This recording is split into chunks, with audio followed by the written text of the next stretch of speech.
Então vamos começar com esta segunda parte de bioinformática estrutural, com uma pequena introdução às estruturas de proteínas. Vou falar principalmente de visualização de estruturas. Proteínas, enfim, isto é mais generalizável para macromoléculas, mas nós vamos focar principalmente em proteínas.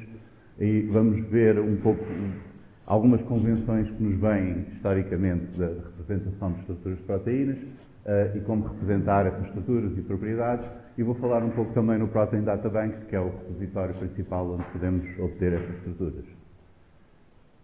Então, a visualização de estruturas de proteínas, a determinação de estruturas de proteínas e visualização é mais antiga do que os computadores que nós usamos agora. Portanto, aquelas técnicas de determinar estruturas de macromoléculas por cristalografia de raio-x começaram a ser usadas antes de termos sistemas gráficos no computador. Então, as estruturas tinham de ser representadas mesmo com arames e com estes modelos físicos. Aqui temos o Kendrew a fazer o modelo da insulina. Esta foi uma das primeiras proteínas cuja estrutura foi determinada, a mioglobina de baleia. Temos aqui a estrutura representada.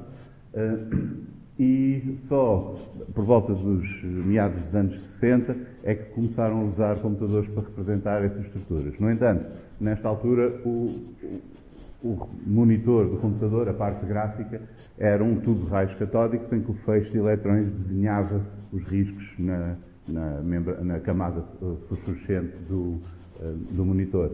Então, o que faziam era desenhar a projeção das ligações entre os átomos numa certa orientação, e havia aqui o bisavô do rato que podiam rodar a estrutura e a projeção e alterando.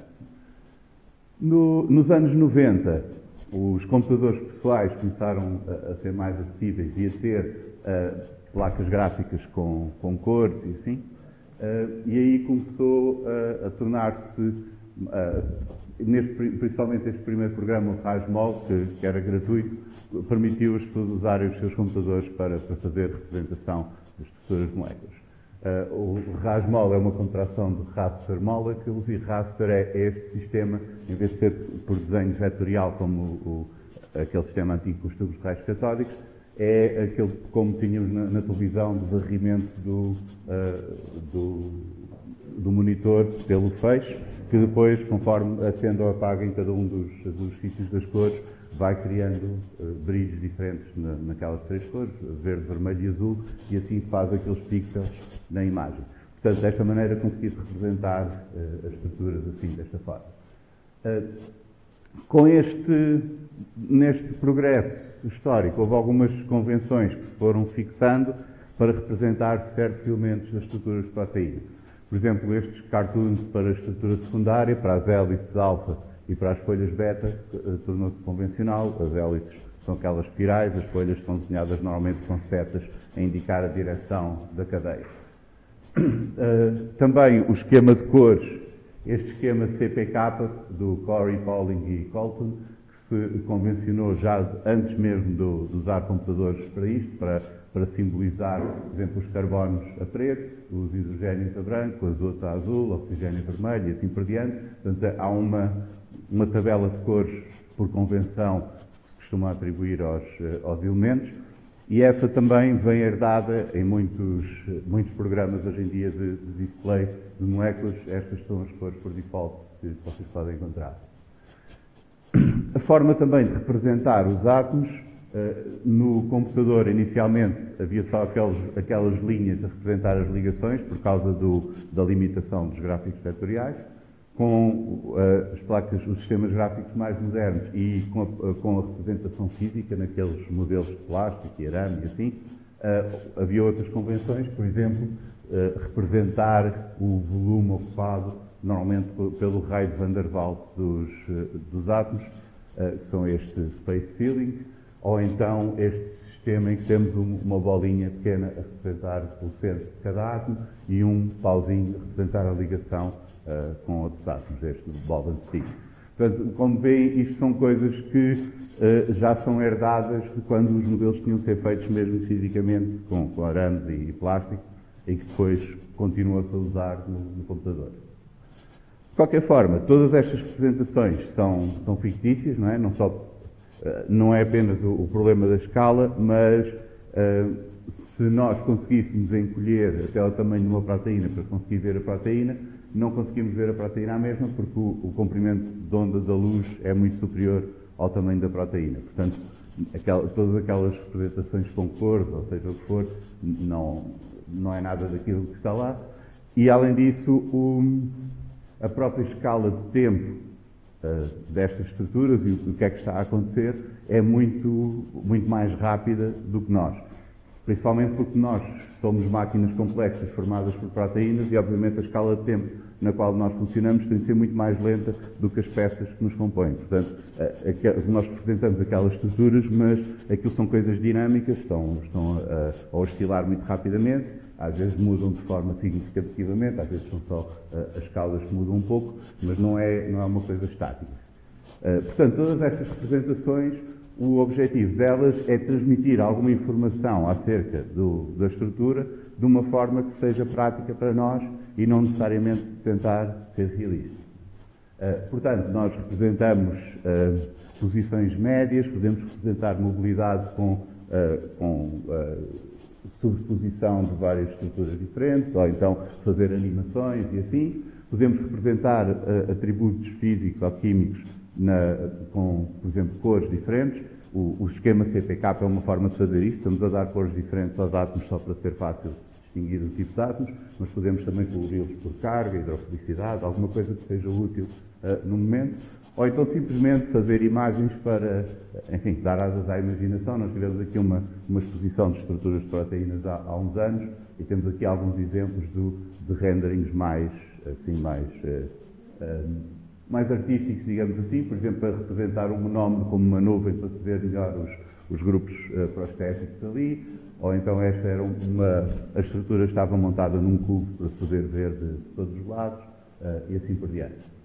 Vocês têm vários programas que podem usar gratuitamente para isto. Eu vou falar aqui só de 2, porque são baseados em Python, portanto há coisas que vocês podem automatizar nesses programas se souberem um pouco de Python e fazer alguns scripts para, por exemplo, gerar imagens do mesmo estilo de várias estruturas de proteínas ou coisas assim que pode ser útil para relatórios, para teses, alguma coisa dessas. O PyMol é completamente de código aberto, vocês podem descarregar o código-fonte.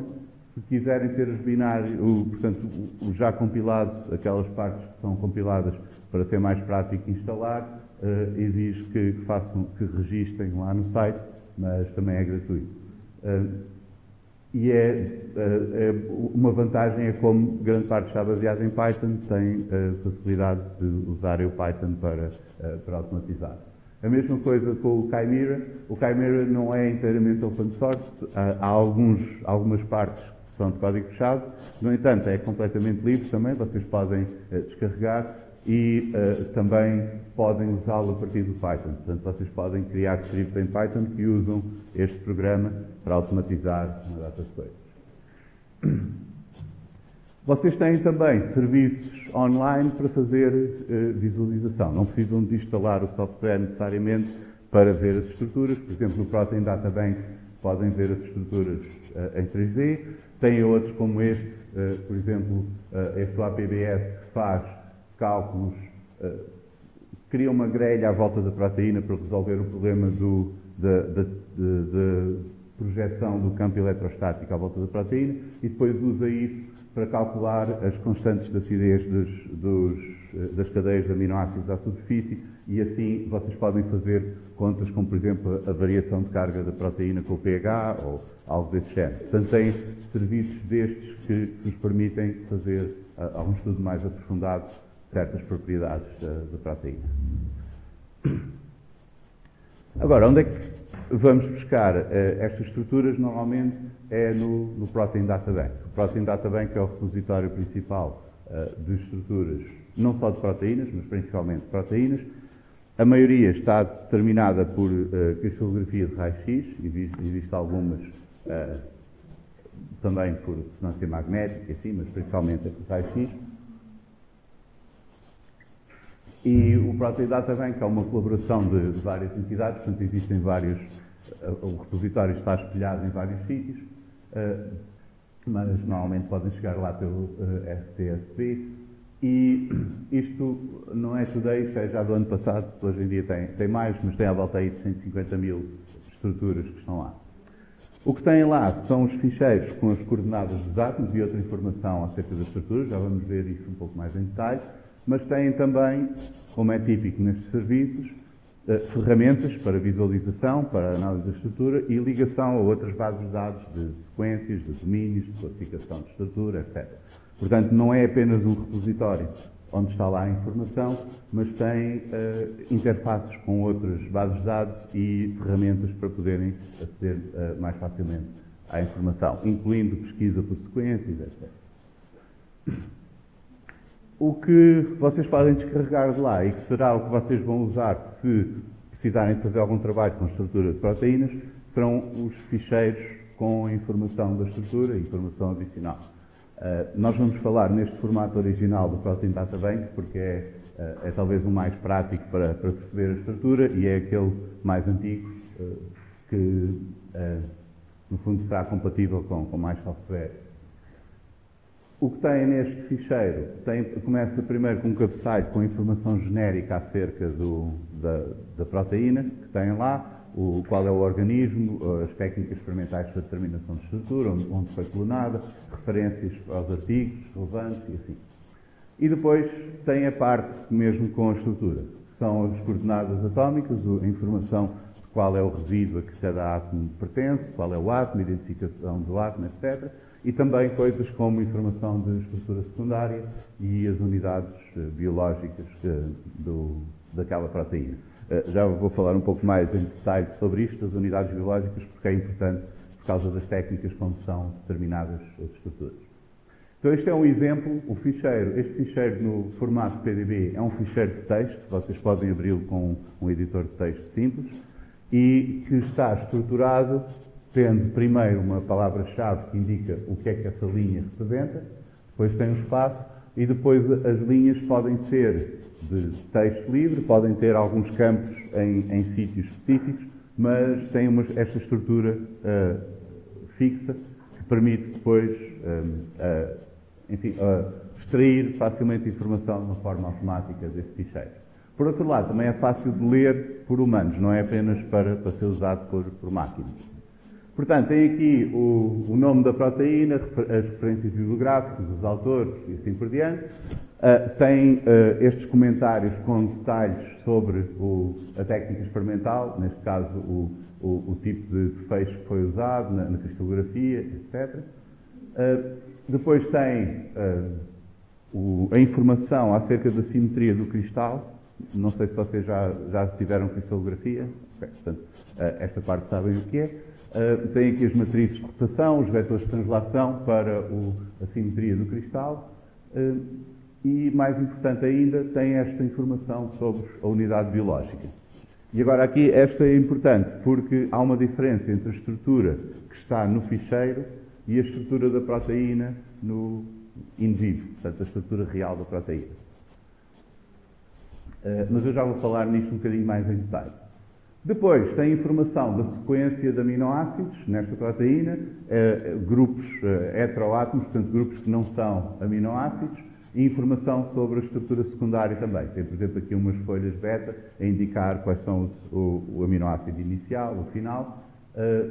Portanto, esta será uma informação geral acerca da composição e da estrutura da proteína. E esta informação pode ser usada depois pelo software de visualização para representar as estruturas secundárias. Depois vem a parte mais detalhada, mais importante, digamos assim, do ficheiro, que são as coordenadas dos átomos todos. E aqui tem sempre esta estrutura nos registros, começa com a palavra átomo, em maiúsculos, depois tem um identificador numérico do átomo, que é único para cada átomo, o nome do átomo, que há uma convenção no Protein Data Bank. Temos, por exemplo, aqui o Ca é o carbono alfa do aminoácido, o C é o carbono do grupo carboxílico, o Cb, Cg, etc. são os beta, gama e assim por diante. A mesma coisa para os azotos, os oxigénios. Depois tem aqui o resíduo a que pertence, a cadeia, o identificador da cadeia, neste caso é a cadeia A, e depois o identificador do resíduo naquela cadeia. Aqui tem as coordenadas X, Y, Z do átomo, depois tem aqui uns fatores de ocupação enfim, do cristal e no fim o elemento daquele átomo. Portanto, basicamente, as partes importantes, nós depois vamos ver o exemplo de usar isto no Python. Temos aqui as coordenadas e o identificador do átomo e do resíduo. E isto está sempre nesta estrutura, tem sempre os mesmos passos. Vocês podem consultar a documentação ou apontar aqui à mão se quiserem no ficheiro, mas estes campos estão sempre no mesmo sítio, das coordenadas, do identificador do átomo e assim por diante. Não tem átomos de hidrogênio normalmente, porque na cristalografia é muito difícil ver os hidrogénios, têm muito pouca densidade eletrónica e, além disso, eles podem ser adicionados pelo programa, porque é fácil calcular onde é que o hidrogênio tem de estar. Eles só estão ligados, cada um só está ligado a um átomo e a geometria é aproximadamente fixa, portanto, vocês têm normalmente uma opção no programa para adicionar os hidrogénios depois. Depois, têm esta linha TER das terminações entre cadeias e tem depois os heteroátomos, que em vez de ter átomo, têm etátomo, que são aqueles que não são resíduos de aminoácidos, não pertencem a resíduos de aminoácidos. Podem ser grupos prostéticos, podem ser átomos, por exemplo, como estes átomos de ferro nos centros de ferro e enxofre, e podem também ser águas. O cristal pode ter moléculas de água lá em sítios bem definidos e que depois vêm na estrutura.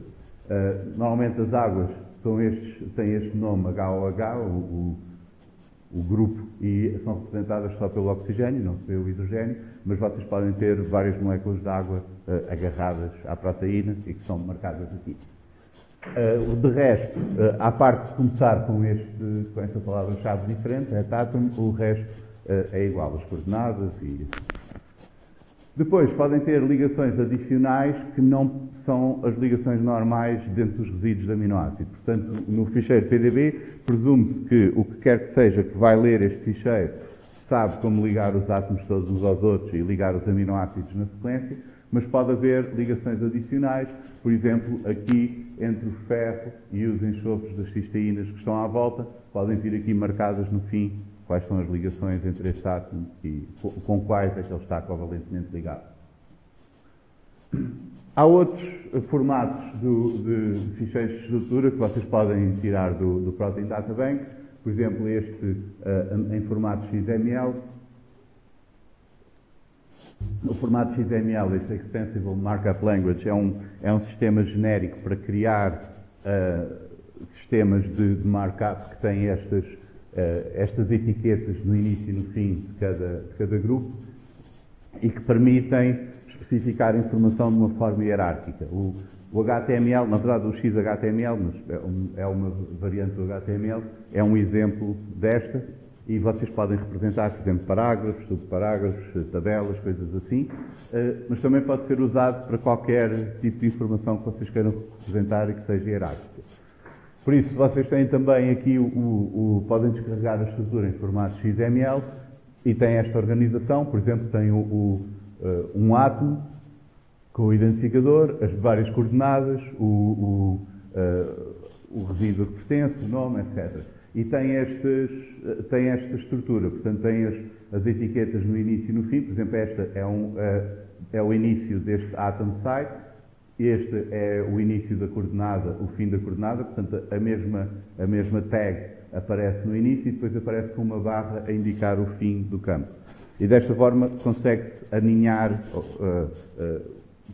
registros dentro de outros, numa estrutura arbitrária que esteja em arte, podemos definir essa estrutura. No entanto, este ficheiro não é assim tão simpático para olhar para ele e ler. O outro é mais fácil de ler o que está lá, se bem que seja um formato fixo, difícil de estender. A vantagem do XML é que se vocês quiserem ter uma nova versão em que acrescentam mais informação, é só acrescentar mais destes campos. Porque tudo o que estava para trás, qualquer programa conseguisse ler o que estava antes, não vai ser afetado por isso, apenas está lá mais informação. Enquanto que o formato original, se vocês alteram as colunas ou assim, aquilo deixa de funcionar. Mas, do ponto de vista de olhar para o ficheiro, por exemplo, para tirar as moléculas de água ou selecionar a cadeia que querem ou assim, o ficheiro original do Protein Data Bank, que é bastante mais prático. Este MMSIF é um formato antigo também, baseado neste formato original. Portanto, não é bem um formato, é mais uma especificação genérica para este tipo de ficheiros de texto, mas tem uma estrutura semelhante ao do PDB, mas começa com a especificação do que é que são as colunas e depois tem as tabelas. Portanto, estas labels aqui dizem o que é que vão ser as várias colunas na tabela. Mas também não é assim tão simpático para ler como o PDB. Sim. Há aqui campos que não estão preenchidos. Portanto, tipicamente o ponto de interrogação é algo que não está preenchido, é um valor omisso. Este?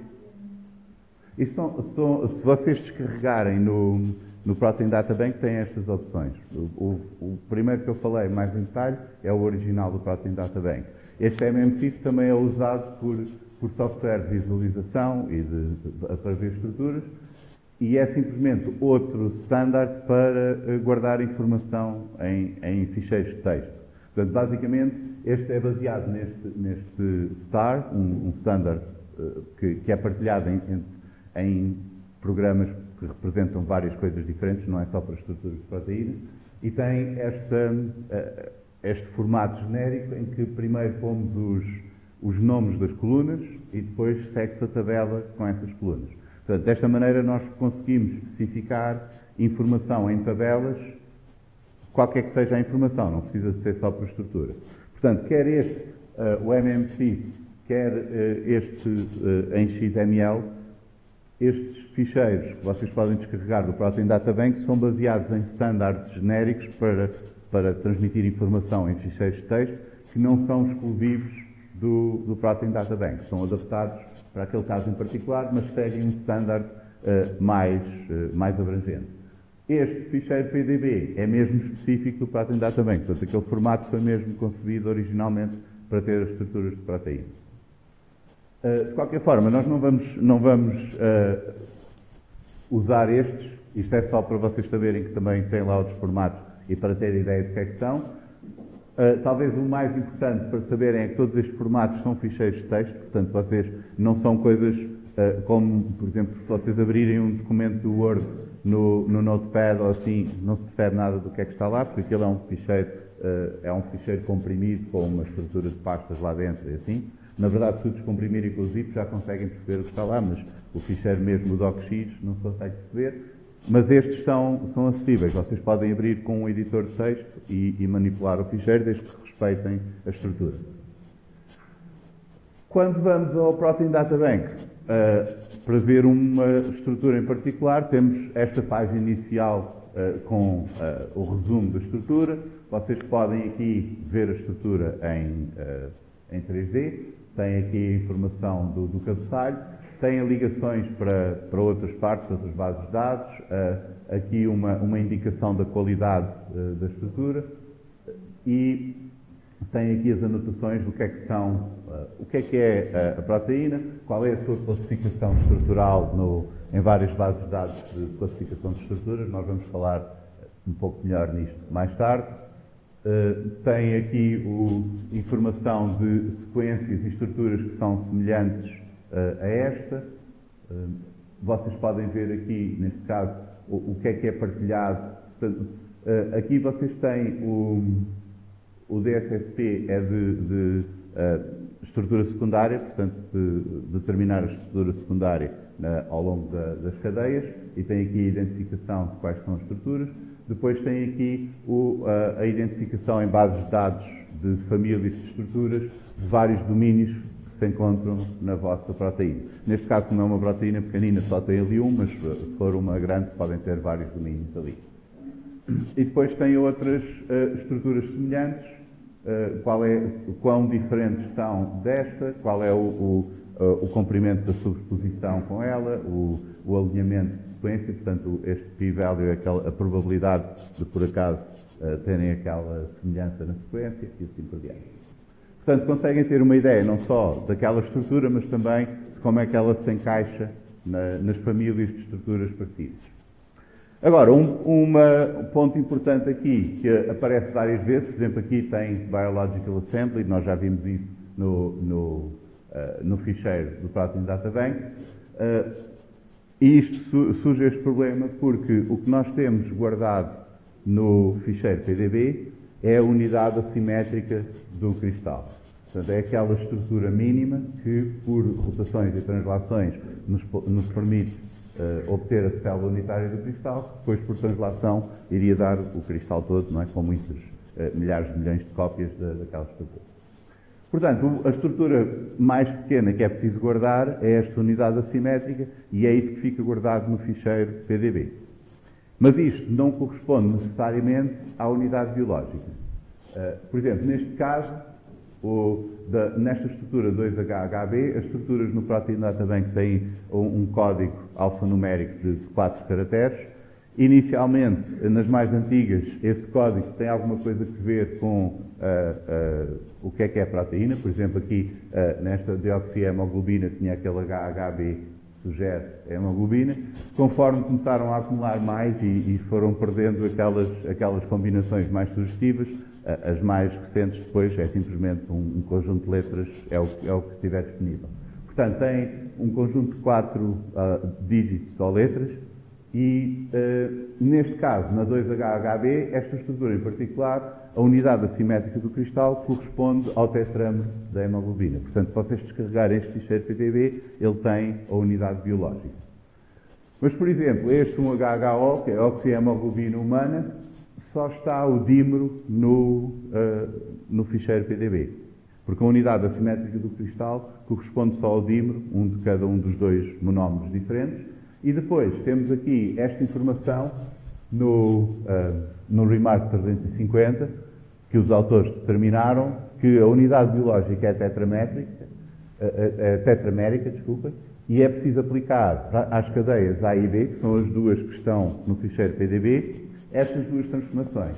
A primeira, está ali com 1, que são estas 3 linhas, tem uma matriz que nós temos de aplicar para a rotação, que neste caso é a matriz de identidade, portanto aquela primeira cópia vai ficar como está, e depois temos um vetor que vamos somar ao resultado dessa rotação. Por isso, se vocês virem aqui a primeira transformação, nestas primeiras 3 linhas, tem a matriz de identidade e tem um vetor de translação de 0. Portanto, o primeiro dímero para fazer este tetrámero será simplesmente o dímero que está lá no cristal.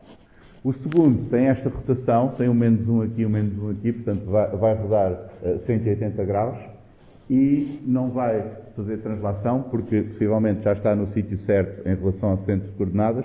Portanto, quando rodar, vai rodar de 180 graus ao longo de um eixo e 180 graus ao longo do outro. Portanto, vocês vão ter uma parte assim e a outra vai ficar assim e forma o tetrámero.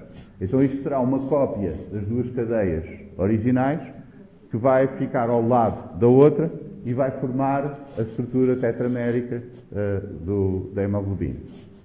Agora, isto não é...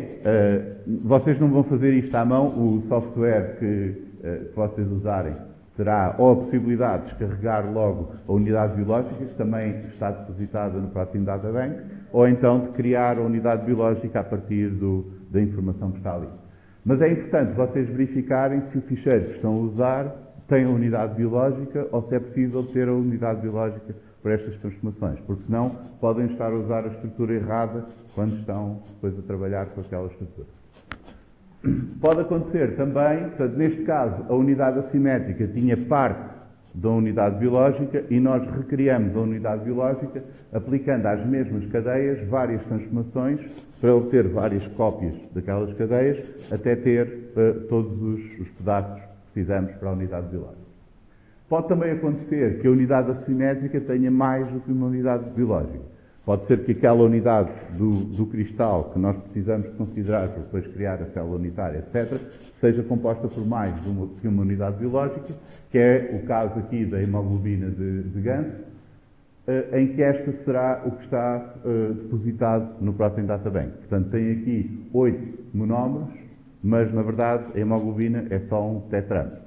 Então, a informação que vem aqui é que temos duas biomoléculas. A biomolécula 1 é usando as cadeias A, B, C, D e tem aqui esta transformação, é a identidade.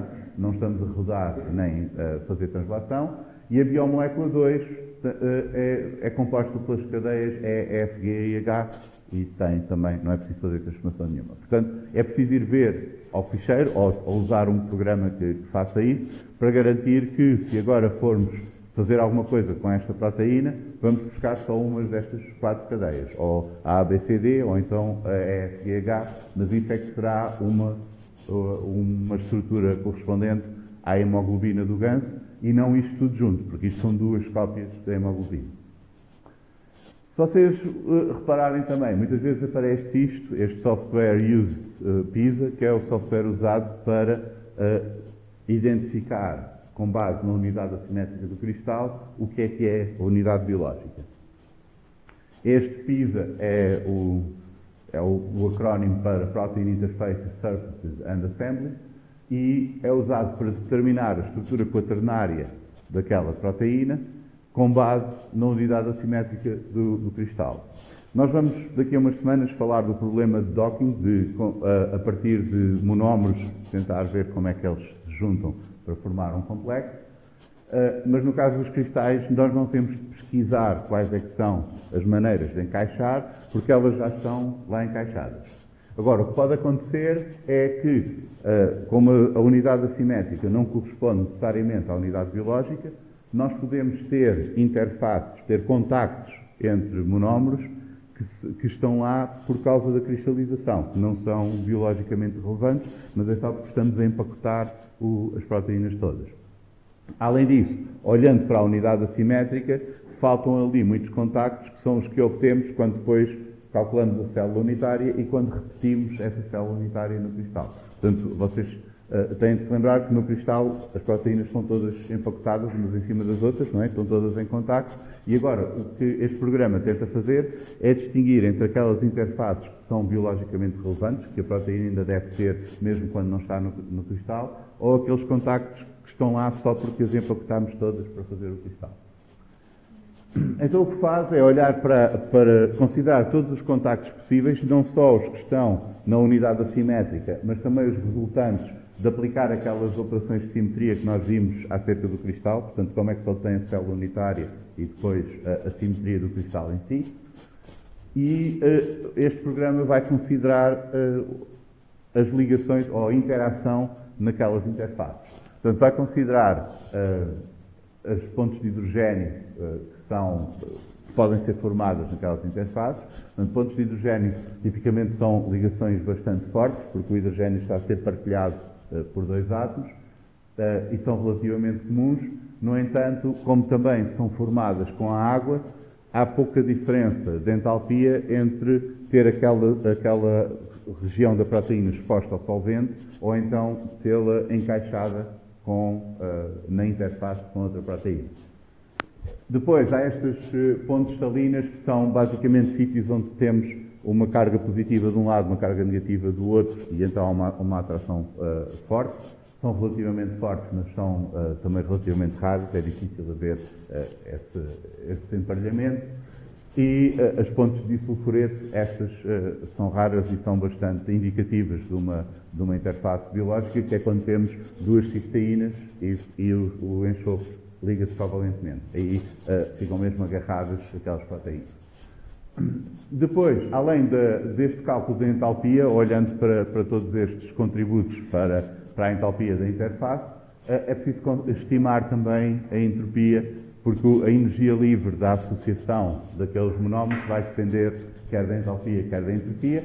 A entropia é mais difícil de estimar, porque é difícil de calcular os graus de liberdade de movimento das várias moléculas, mas podem considerar a simetria, a possibilidade de rotações, vibrações e assim por diante. Portanto, basicamente, uma coisa que o PISA faz é ver todas as interfaces que estão presentes no cristal e avaliá-las de acordo com a entalpia e estimativas de entropia, para ter uma estimativa da energia livre de associação naquela interface.